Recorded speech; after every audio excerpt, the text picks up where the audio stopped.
Our next panel will discuss investing in a new age of healthcare and will be moderated by Ricardo, the founder and partner of Navarra Lab Health. Ricardo has spent more than 13 years in the private equity industry in Spain, making more than 50 deals and evaluating more than 2,000 investment opportunities, most of them in a health and biotech market. Ricardo is also an entrepreneur and angel investor with a special interest in medical devices. Ricardo and the panelists, please join me on stage. Welcome. Thank you. Okay, thank you for being here. We are waiting for another speaker, but if he's finally not coming, I'm gonna be playing two roles. So it'll be more intimate. Okay, right? Thank you. Please, I would like for my colleagues to introduce themselves, because I think they know their lives much better than me. So please go ahead. Okay, my name is Nicholas. I'm from Excel Health. We are a Berlin-based venture investor. We mainly invest in digital health. So all the things that are related to software and where the consumer has a high engagement. So if you want to see it from the other side, we don't invest in diagnostics or life sciences and medical devices, but everything else that has to do with software and has some involvement of the consumer in healthcare, as we believe that this is going to be one of the drivers in the future, more responsibility to the consumer, to the patient. Hi there, Talad Imran. I'm a managing director at Incube Ventures, which is a traditional venture fund based in Silicon Valley. We invest in medical devices, drug delivery technologies, and healthcare IT. I'm also a managing director at Venture Health, which is our direct investment vehicle. Through that, we do anything broadly healthcare. And then finally, my family has a family office called Incube Labs. You may have heard my dad, Mir Imran, speak earlier today. And we actually build and operate companies, so we kind of get to see it from both sides. Okay, thank you very much. I think we are very lucky for having these speakers here, because we can tell that they've been in both sides of the table. They have been entrepreneurs with very success of their own companies, and after that they are in the other side of the table making investments in the healthcare market. So I've prepared some questions for them, but more than a panel, I would like to be a little discussions about, because we have, of course, different point of views of investing in healthcare. I've been working in Spain most of my time, and he's based in Germany and he's based in the US, so they have completely different point of views. But I think there is one of my questions is, from your point of view, investing in healthcare, you are very, very, very lucky, because you can see from the opportunities of investment that you are looking for or studying, what's going to be in the next couple of decades. What's happening in the healthcare markets? What are the paths? You know what I mean? So can you tell us what's going to be the challenging in the next couple of decades? Yeah, well, I think I was almost mentioning something. I believe that the patient is more and more becoming the consumer of the service healthcare.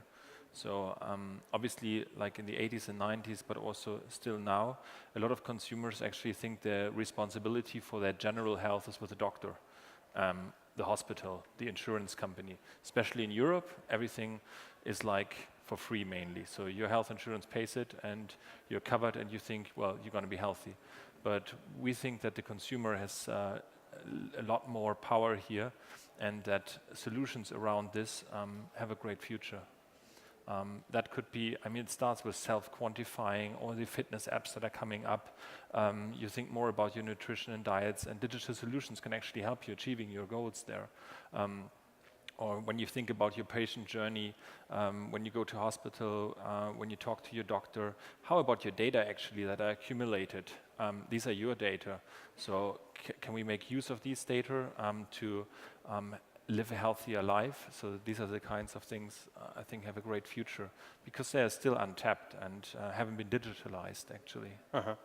Good. Talat, what do you think about? So, I mean, I think you can answer the question a couple of ways. You could say CRISPR, biotech, neuromodulation, these are things where or healthcare IT, digital health, where it's reasonable to place bets. But I think more broadly, if you look anywhere in the world, who's going to pay for healthcare is the big question. So no matter what you're doing, no matter what subsegment of healthcare, even healthcare services, are you improving clinical outcomes dramatically so that somebody's willing to pay for it? And then are you doing it in such a way that you're lowering overall healthcare costs, and you can make that case? If you do those two things, I think you have a business. And I think we know it when we see it. So I try to focus less on a particular technology and make a few bets on it, as opposed to just really see, are you going to reduce the cost curve and improve clinical outcomes? Good. Another question is like how VC is adapting to this market of healthcare, which is changing so fast. You know, so there are what's happening in the next couple of years. It's completely different and it's following different paths than what happened in the last 5 years. So how do you adapt to this so challenging market? I don't actually think that in healthcare the speed is necessarily faster than in other sectors. I think that's not really like the big issue.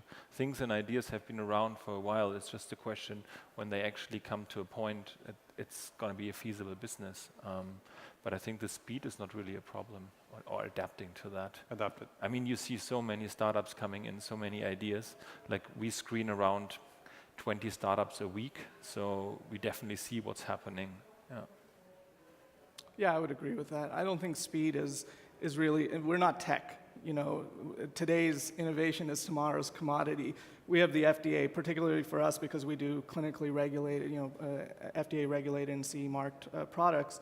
You're not going to get disrupted without knowing that it's coming down the pipe.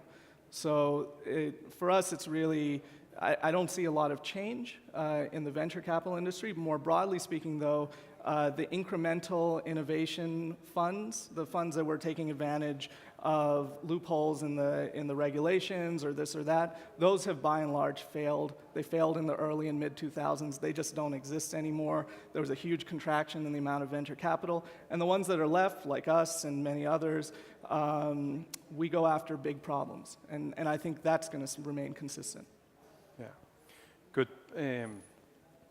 We were discussing a little bit about how to focus this panel, the previous minutes of this time, and I was telling them my experience about to invest in healthcare following traditional ways of doing it. So, and he asked me about please try to define traditional way of doing investments, and I was telling them that we were very focused on P&L, very focused on cash flow generations and stuff. So what's from your point of view the difference between this very focused on cash flow and P&L and assets and to invest in healthcare from your experience?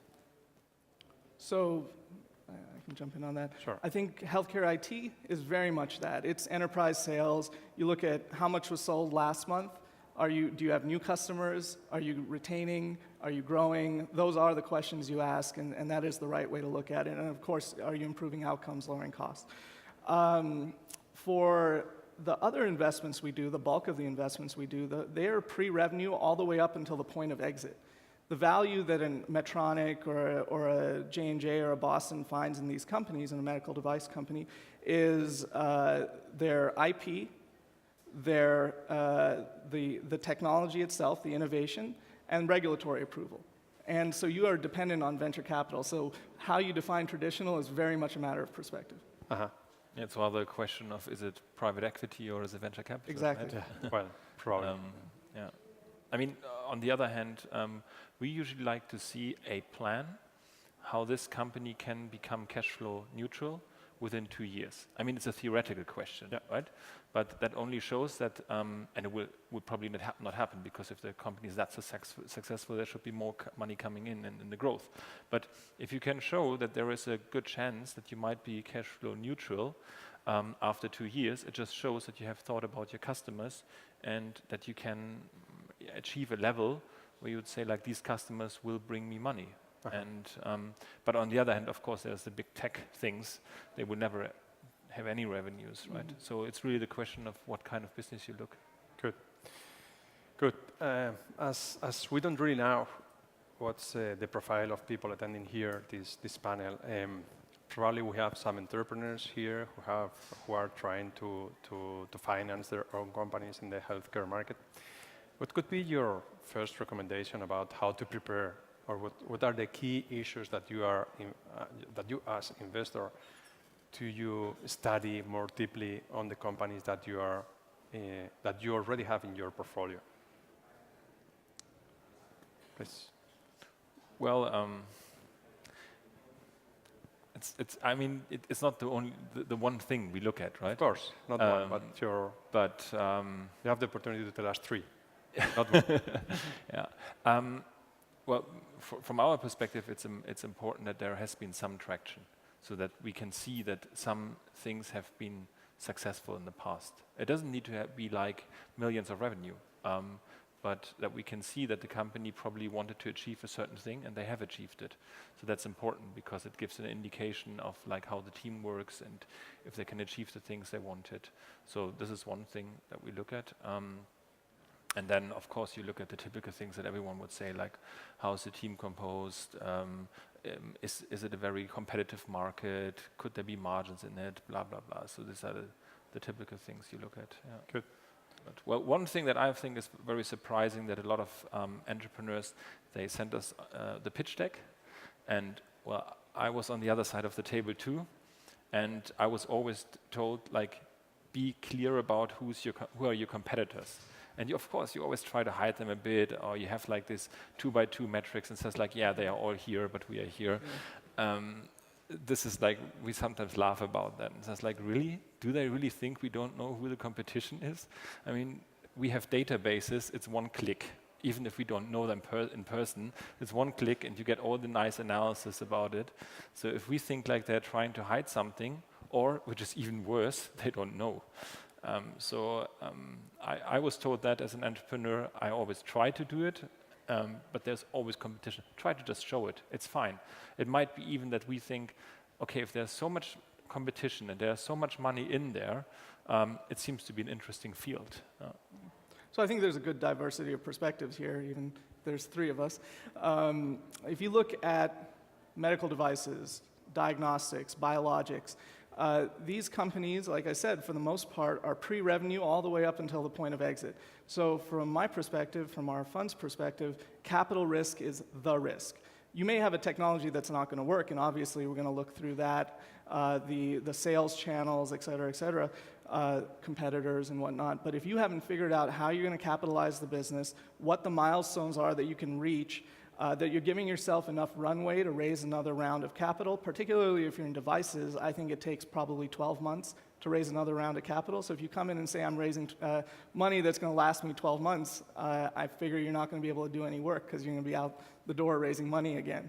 So those are the things that I think we look at before anything else. And it starts to get even more granular. I mean, if you come with a syndicate already, we'll look at the age of the syndicate. Do they have dry powder? How much additional capital? Are we coming in and we're going to be the only fund with new money and more money to keep you afloat should you need it, and you will need it, right? Okay. As an entrepreneur, I used to listen to investors that there are a lot of money to be invested in good projects, but we need good projects. But imagine that we have the great project, the next Facebook, in healthcare market. What's your recommendation to choose our partner? I mean, we are used to listen a lot about smart money. What does smart money means? How can you convince to a project or to a business that you are the right partner for them? So I guess from my perspective, smart money, we like to think we're smart money. Everybody does, right? It's in our line of business, not just a check writer, right? Somebody who shows up 4 times a year to board meetings. But I think we help, in some of the cases of exits in our portfolio, we've helped with the negotiations. We've brought folks to the table. We operate a lab, so we're a little bit different in that. So in one of the companies, we actually built the implantable radio that goes into the device. So we task some of our engineers to do that. So I would say that's material help that we provide that makes us very different than most funds. Well, we're different too, but I think every fund is slightly different. So our main investor, has a good access to around 400,000 healthcare providers because he's providing a software to these healthcare providers, and it totally makes sense that if a startup approaches us and wants to do anything from a doctor, a hospital, whatsoever, we can definitely give him a good idea about like how hard it's going to be in that market or how easy, and how much innovation is actually sought after in these kind of markets. So we have a network from our investment side, as you were actually explaining too. Mm-hmm. Okay, another question we've been talking about, it's about how to really give the right value to the company when we start negotiation with a VC or with a private equity. I'm teaching valuation at the university where I'm from, and biotech valuation is my last session, just when we are closed for holidays. So we've been discussing about that. From my side, valuation is not really a key issue to discuss when you are negotiating a deal, but probably you have another point of view you consider is really important. So please give us what's your experience about this hot topic. So, okay. Yeah. Valuation is market driven. There's no formula, there's no book, there's nobody who can tell you this is the value of your company.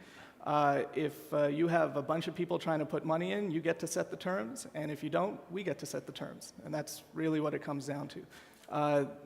And I don't think there's really more you can say about it. We did a late stage deal. I guess I will say something more. We did a late stage deal in medtech, which there isn't a lot of venture capital left. They had 2 approved products. They were raising money to get a 3rd approval, and they just sold actually 24 months after the investment. And we put a 7x liquidation preference on the deal. This was a late stage deal, so the valuation didn't matter as much as the terms. They could have said it wherever they wanted. We're going to make a lot of money on the deal because we were the only ones coming to the table.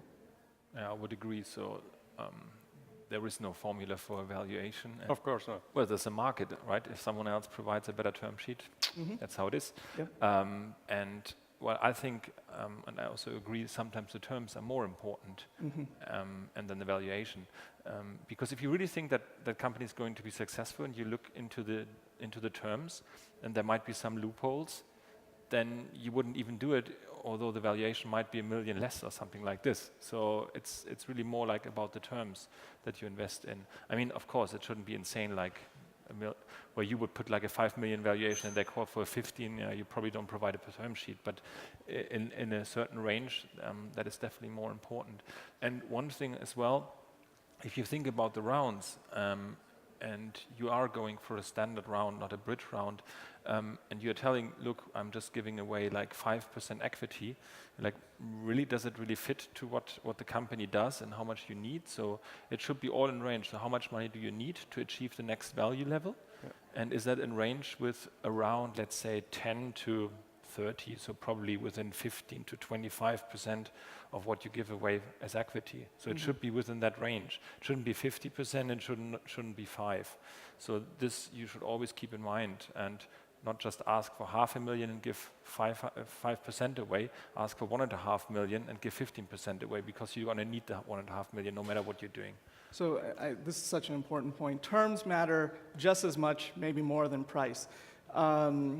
Go on Google, learn all the creative ways that VCs try to screw you. If you're an entrepreneur, it's an important exercise to do.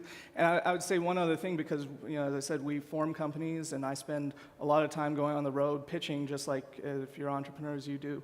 And if you want to try and drive up the valuation, if you want to try and keep the terms sane, you don't. I think one big mistake entrepreneurs make is they'll go to VCs in serial. They'll go to one and they'll say, "Oh, we're interested," and they won't talk to anybody else because they think, "Oh, we're going to get the money," and then they've got you, and they'll drag you out. They'll look at your burn. They know when you're going to run out of money, and then they'll give you the terms that are good for them. Talk to a lot of people. I went to China 15 times in the last 18 months and raised a fair amount of money for our companies. And I don't do it because I like the air. It's because you have to be constantly going in front of enough people, and then you get to set the terms, assuming there's enough people interested. Yep. I think science, especially in healthcare, is worldwide. But would you really consider an investment in a country like Spain? What could be your real problem or troubles in order to consider an investment here. Of course, leaving aside legal and these more normal issues to be negotiated. What do you think about? What I think is interesting, Spain has a lot of very well trained and educated software engineers, so that's of course very interesting from a perspective if you really need them, opposing to probably being in Silicon Valley and you have to pay like under 150,000, probably you don't get even a bachelor, right? So there's clearly a competitive advantage here, and I also think that especially in healthcare, if you think of emerging markets, the access to the Latin American market from a Spanish perspective, I think is quite attractive.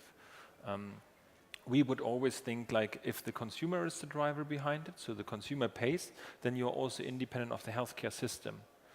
So that could be one advantage of a Spanish startup reaching out to the Latin American countries, as long as they don't have to go into each and every healthcare system, because that's a huge risk actually. So European healthcare system is complicated due to scaling issues. The American, because it's just so complex and so big, but going to emerging countries and trying to get a footprint there, good luck. If the consumer pays, well, that's fine. So for example, downloading an app and pays €5 or 3 or whatever, that could work. So yeah, Silicon Valley is expensive. Palo Alto, where I'm from, where I grew up, they're thinking about putting in low-income housing for families that make less than $250,000. Yeah, it's not a joke. They're seriously thinking about building these. But we don't take any of that into consideration. And we would happily invest in a company in Spain, anywhere, as long as it meets the criteria. And they're so rare. I mean, we look at 1,000 deals like you do about every year, and we might do 2 investments. So it really has, and it's not saying that there's 998 failures out there. It's just they have to fit with what our risk profile, our return expectations, all of these other parameters that we look at in a deal. And if that deal's in Spain, yeah, great. Sure. Tell us a little bit more about your criteria of investment. What are you looking for? What are the criteria that a business has to have in order to be invested from your vehicles? Well, first of all, team. We always want to have someone who can manage the business, who can do the sales, and who can build the product. That could be one person actually, but I think these 3 needs to be in the company. All others you can hire, I guess. And then but that's for us, we want to see a product that is ready to be sold. I mean, it doesn't need to be the final product. It's never the final product, of course. But something where we could say like, yeah, you can sell this, and not someone who says like, well, I need another year to develop something and I just have an idea. So that's clearly a criteria for us. So it would be nice if there's some revenue. Could be €10,000, that's okay, but it shows some. And then of course, we have like things, as we said, like we only go into digital health and medtech, etc. So these are more like hard criteria that we assess. And when it comes later, like the startups that have passed the screener, we look into the business models, the competition, so probably the standard things. Yeah. Well, finally the terms. Talat, what are you? We have a pretty long checklist, but broadly speaking, people we can work with, people we like, that we're going to be working with hopefully over multiple deals over the years. That's number 1. When you look at the company, a big problem that you're going after that's poorly addressed. I don't want to invest in the world's 23rd or 25th stent. That's not interesting, and it's expensive. That's another thing people miss. People think, well, if I do something incremental, it's going to be easier and more palatable. The reality is, if you're reducing restenosis rates by 2% and it's already, at 2% or 3%, you're going to have to do 10,000 patients, and that's a very expensive trial to run. So those are big things for us. Then we go through our checklist, the regulatory path, what is the regulatory strategy, what size clinical trial do you have to do to convince physicians to actually use your technology, what's the reimbursement landscape, this is particularly important in the US and of course in Europe, the healthcare economics, and then the sales channel. This is a really important part. Even if it happens after the acquisition, typically these deals that entrepreneurs, companies do with big medtech and pharma have some sales milestones attached to them. So what does that channel look like? How hard is it to sell? Is it controlled by distributors? Are the physicians open to new technologies? So we look at sort of end-to-end from when we're making the investment all the way to when the acquirer would have it, where are their risks in the business? Good. One of the things included in the term of smart money is network. So please try to talk to me or to explain us more deeply about what's the network you provide to these kind of companies. I mean, you provide them with key opinion leaders, with direct access to doctors or hospitals or whatever. So what's network? What does network mean in healthcare market? Well, I mean, we've been in the business. My dad's been at it for 37 years. Our lab's been around for 21 years. We've sold 15 companies, and we have a pretty good network. We've had big medtech and pharma invest in our funds. We have C-level relationships at all of these companies because of that. And so I think for us, that isn't we don't usually try to make an argument that we have some special access. We get access to deals because of that special access, if you will. Yeah, I would agree. I mean, the same is for us. So on the investor side, our investor has been around also over 30 years in that space. So there's a good network on that side. But also, if I were an entrepreneur and I can choose who's going to invest in my company, and this is quite rare, I guess, I would look if that company can help to raise the next round. Because there's a lot of cost involved in raising money. And you can always be certain in the moment where you have to go out and raise money, which is probably going to be like 6 to 9 months if you are really well prepared, your operations will suffer. And the longer that takes, the less convincing are your numbers going to be. Because at the end of the deal, and when it all comes together, and there's going to be the final check, some investors will look and so what were the achievements of the past 3 months? And there's actually nothing. Mm-hmm.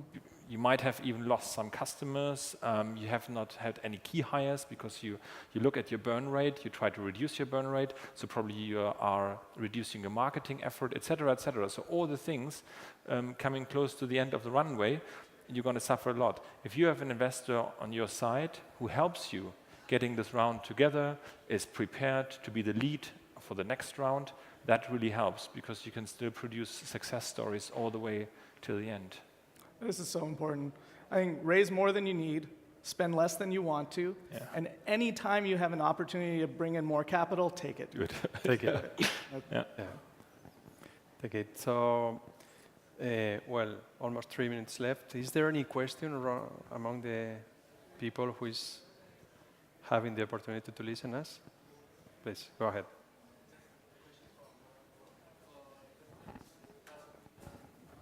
Please. Yeah. Thank you for your talk. Just a question: how do you screen for new companies?